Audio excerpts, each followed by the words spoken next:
Hey everyone! In this video, we'll walk you through the complete data service workflow on the EG71, including data acquisition, data forwarding, device library, and data stream to achieve end-to-end data transmission. Log into the EG71's Web GUI. Each submodules takes its responsibility. Data acquisition handles device onboarding and data collection.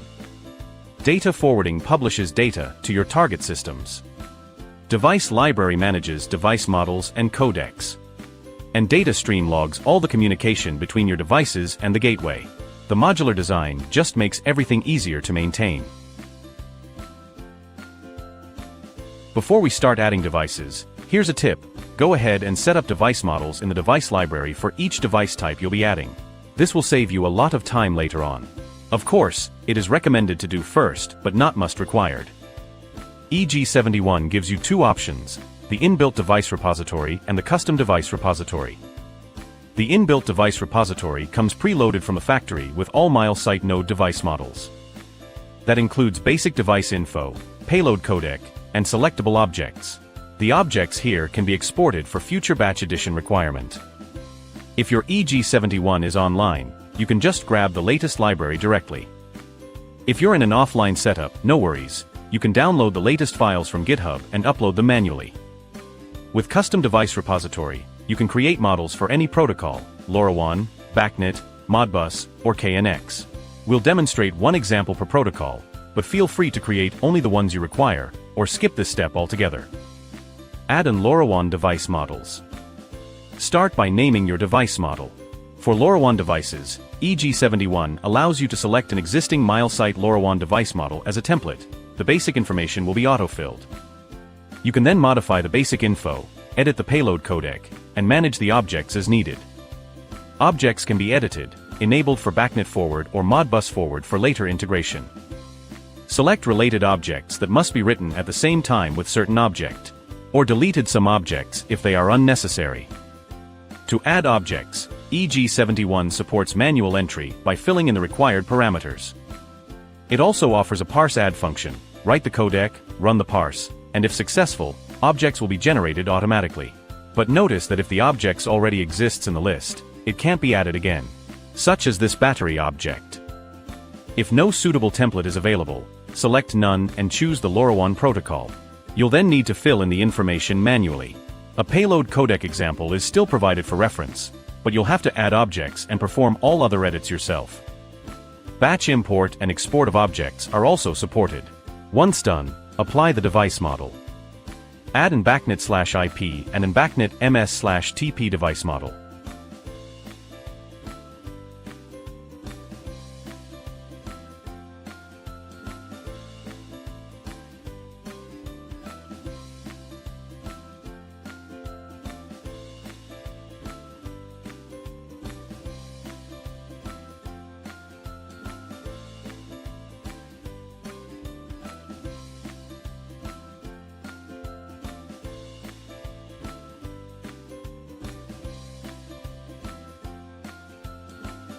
Please note that BACnet MS/TP objects are configured identically to BACnet/IP objects. The protocol difference applies only at the network/access level, not at the device template level, and there is no forward option for BACnet. Add an Modbus TCP, an Modbus TCP, and an Modbus RTU over TCP device model.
Please note that Modbus RTU and Modbus TCP share the same object-level configuration. The only difference is that RTU uses a serial physical interface, while TCP uses IP networking.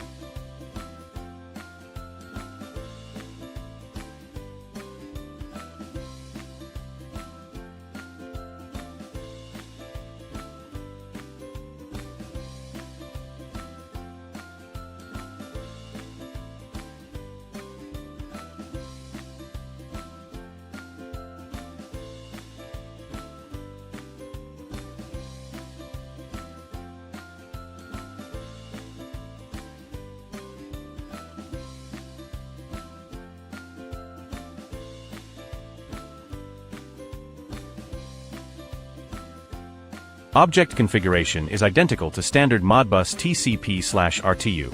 The over TCP designation refers to the transport layer only. Add an KNX/TP device model.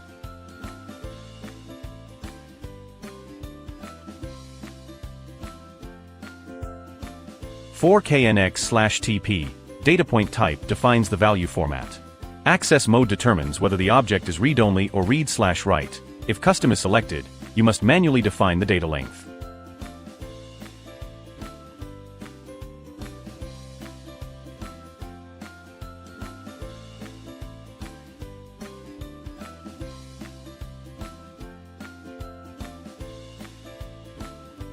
You can also click Import to select the device repository.zip file from local path. After importing, the device will pop up the import result. But attention that when importing the files, the device will overwrite the repository instead of appending to it. It is recommended to add one or more devices manually, then export the files to check the format. And here's something handy: if you need help, Milesight offers customization services and can help you develop and pre-configure the device library exactly the way you need it. With device types in the library, adding devices is just a few clicks, perfect for batch adding many identical ones. Alright, now, let's move on to data acquisition. EG71 can collect data from devices across a whole range of protocols: LoRa, BACnet, Modbus, KNX, and I/O devices, each with different onboarding methods. Let's go through them one by one. If you already know which network your devices will use, you can configure it in advance under Device Access Network, so you can simply select it when adding devices later. The LoRaWAN network is pre-installed based on the gateway's frequency and cannot be deleted, though you can edit it if necessary. For other protocols, you'll need to create access networks manually. Be sure to configure the correct parameters for each type.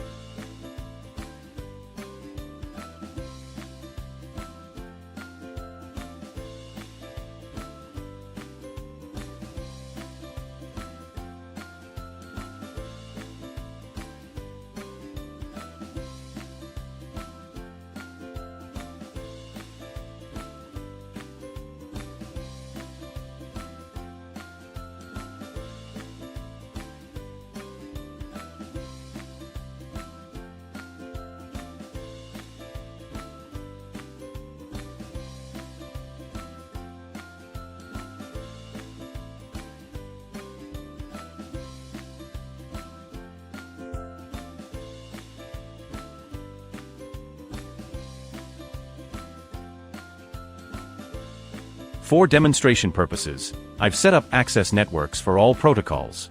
In practice, you only need to configure what you actually use. Alternatively, you can skip this step entirely and configure the network while adding devices. The choice is yours.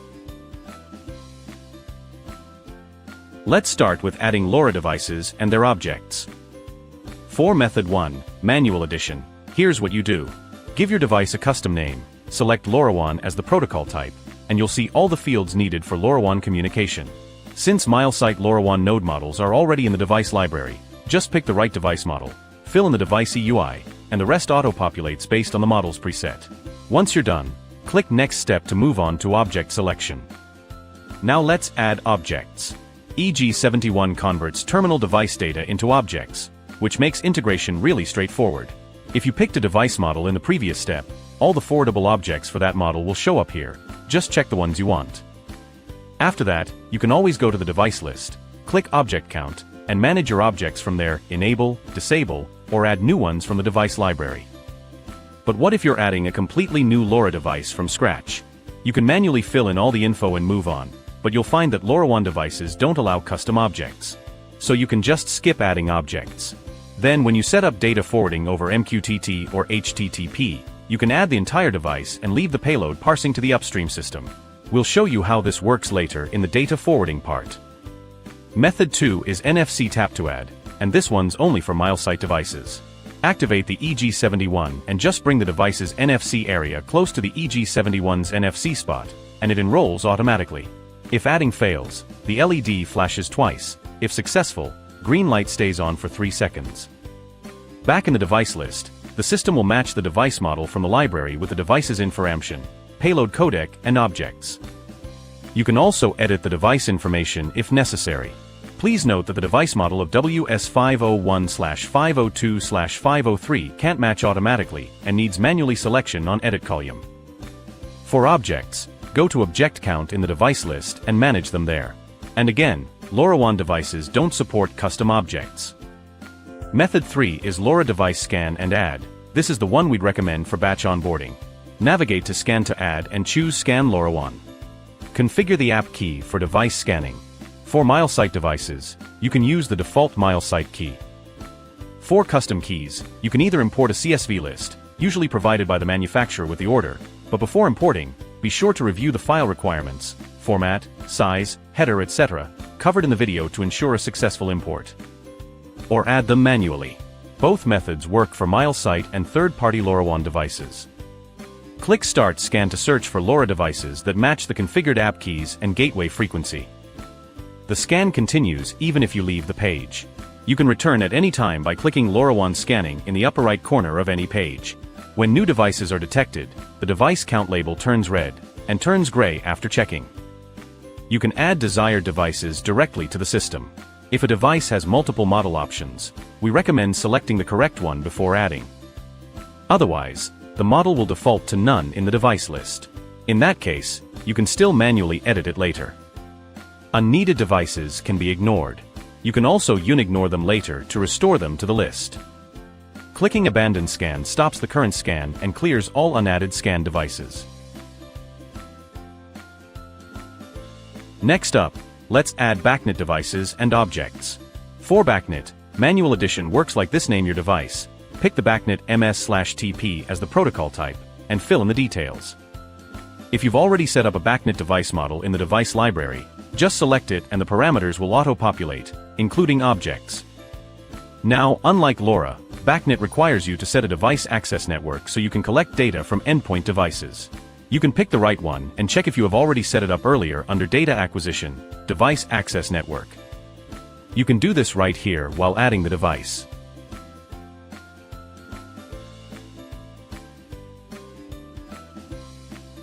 For objects, if you chose a device model, all the forwardable objects will show up.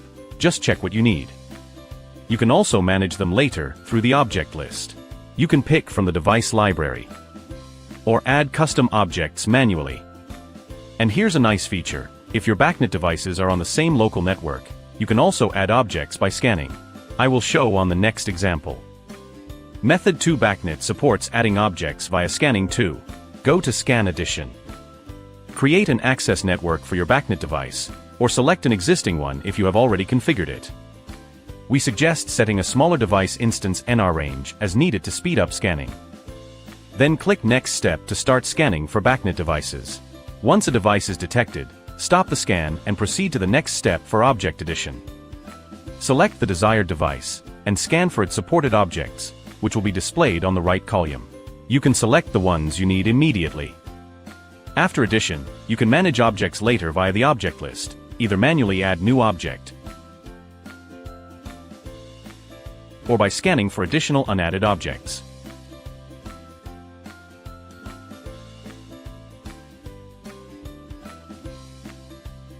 Now let's look at Modbus devices. For Modbus, Manual Edition is the only option. Name your device, choose Modbus TCP, Modbus RTU, or Modbus RTU over TCP as the protocol type. The required fill-in content is a little bit different. Here we add an Modbus TCP device as an example, filling in the required information based on your device and connection. For Modbus device, you also need to set up a device access network to collect data. You can do it right here or select the pre-configure one in the device access network module. Similar to before, if you have pre-configured a Modbus model in the device library, simply select it to autofill the parameters and directly pick its objects and confirm. Click Previous if no model is available or the existing one doesn't match. Select None for device model. There will be no objects for selection, but you can customize the objects later in the object list. After addition, you can edit the device from the device list page and manage its objects via the object list, whether you need to edit read present values, enable, disable, or add new objects.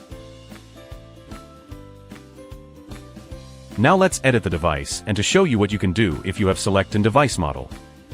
Go to the objects list. You can add objects associated with this device model from the device library, or custom new objects for the device. Then you will be able to edit, read present values, enable, disable the objects.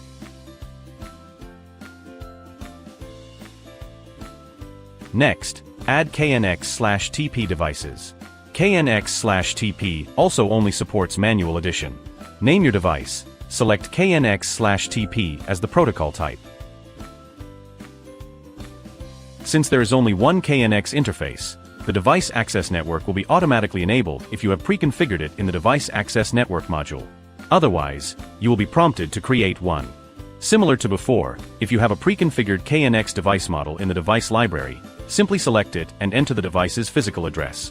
Then click Next Step to select Objects. The group address is required. It tells the gateway which KNX channel to read from or write to.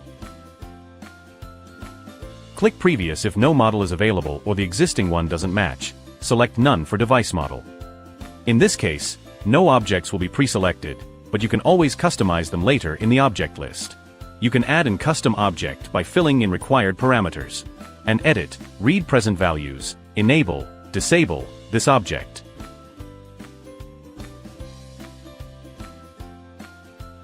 Now let's edit the device and to show you what you can do if you have select and device model. Go to the objects list. You can add objects associated with this device model from the device library.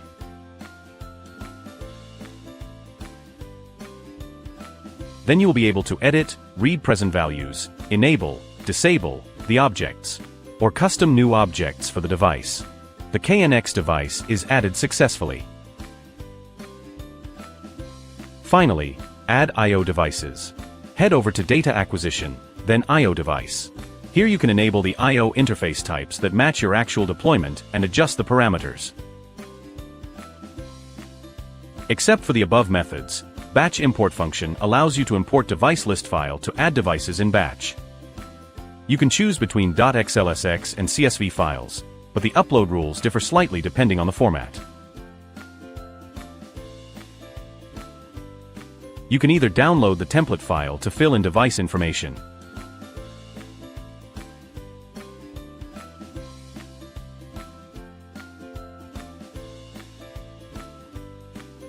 or export the device list from the gateway and modify it before importing back.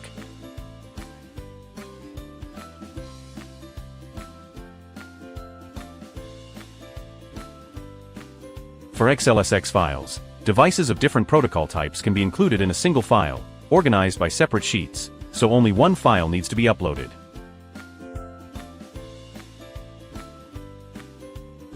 Now let's delete just added devices and upload again in CSV file type for demo. For CSV files, separate files must be uploaded for each protocol type. So this is how to add devices via batch import.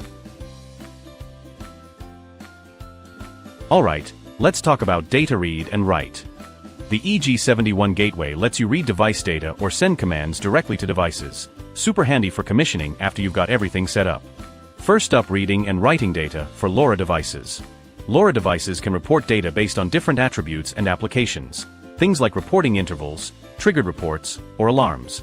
Once you've added a device, you can just hit the right button in the device list to send payload commands and configure the LoRa device. For non-LoRa devices, click Object Count in the device list to get into the object list. Take BACnet IP device as an example. Under the Operation button, click the three dots. Then pick Get Value to read the latest value, or Write to send a value. Just keep in mind, read and write permissions depend on the data type and access mode. Now let's check I/O devices. In the I/O device list, click the 3 dots under Operation. The actions depend on the interface type. For AO, click Force Output to set an output value. For DO, click Force Output to toggle between closed and open. For UI, click Get Value to read instantly. And for DI count, click Reset to reset the counter.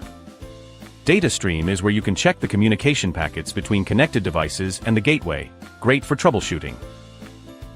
Once devices and objects are added, the next step is data forwarding, to integrate data with target platforms. EG71 can forward data to HTTP/MQTT servers, or operate as a BACnet/Modbus server itself, automatically converting protocols and sending data to your chosen platform. I will using some free tool to realize the data forwarding for demo. First up is HTTP forwarding. Click Add and select HTTP. Start with filling in name and description.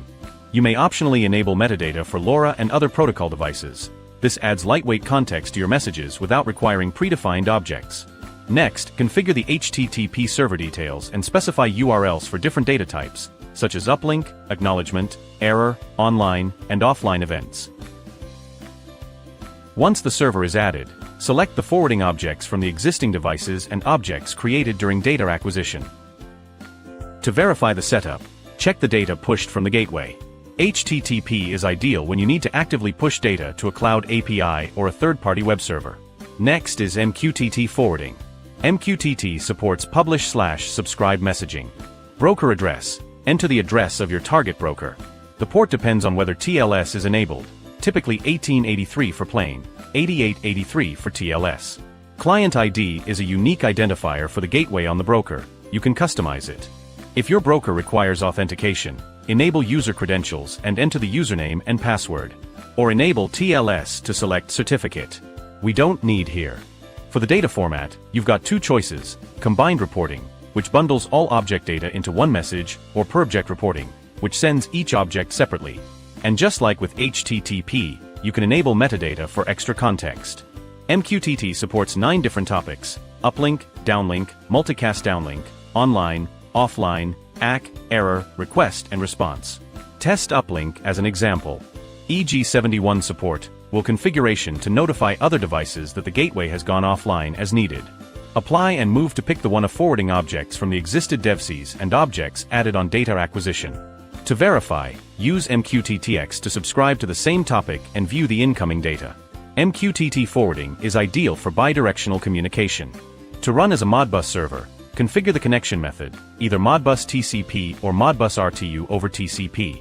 Pick your network interface, and set the port, server ID, and description. Enable global objects. This automatically attaches any fixed or shared objects to every forwarding object. Apply to go to the object list and add the data objects you want to expose. To verify, use Modbus poll to connect to the gateway and read the registers.